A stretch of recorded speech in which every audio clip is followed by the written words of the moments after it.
आणि यानंतरची बातमी मराठीच्या सक्ती संदर्भातली।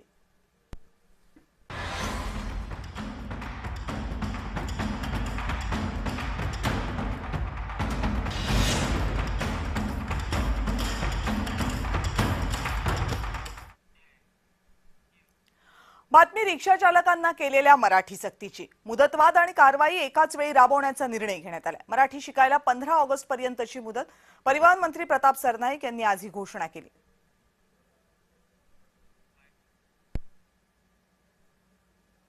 1 मे पासूनची मोहीम कायम ठेवलेली आहे। कारवाई होणार।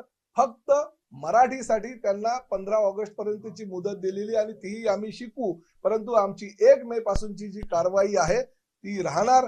आम्हाला कळलं तर पाहिजे की किती हिंदी भाषिकांना, कारण कोणी सांगतं 15 लाख, कोणी सांगतं 10 लाख, कोणी सांगतं 5 लाख। अरे किती हिंदी भाषिक रिक्षा चालक आहे हे आमच्याकडे डाटा तर आला पाहिजे आमच्या 29 आरटीओच्या माध्यमातून। आणि सगळ्यांना आम्ही सांगितलं 16 ऑगस्टला तो अहवाल आमच्या पुढे येणार।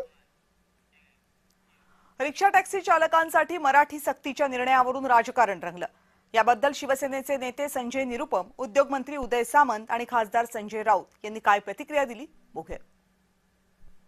मराठी भाषाचा ज्ञान सर्वांना व्हायला पाहिजे महाराष्ट्रात, आणि महाराष्ट्रात राहणारे सगळे लोकांना मराठीमध्ये संवाद केला पाहिजे असं सुरू होतं। पण जेव्हा आम्ही कोणी एक खास वर्गवर असा एक सक्ती करतो की तुम्ही मराठीत बोला नाही तर तुमचा आम्ही परमिट किंवा लायसन्स रद्द करणार, तो एक चुकीचा धोरण दिसतो आणि याच्यामुळे लोकांसमोर उपासमारीची एक संकट येऊ शकते असा एक सगळ्यांचा सूर होता। महाराष्ट्रात राहणाऱ्या प्रत्येक माणसाला मराठी आलं तर बिघडते कुठं?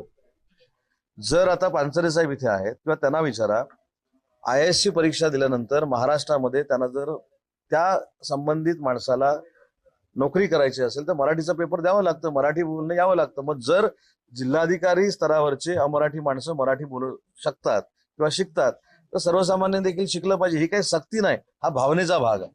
त्याच्यामुळे त्याच्यावर कोणी राजकारण करू नये आणि त्याच्यावर आरूढ होऊन कोणी कोणावर बाण सोडू नये। रिक्षा चालकांना मराठी यायला हवी ही भूमिका जर सरकारची असेल किंवा सरकारच्या संबंधित मंत्र्यांची असेल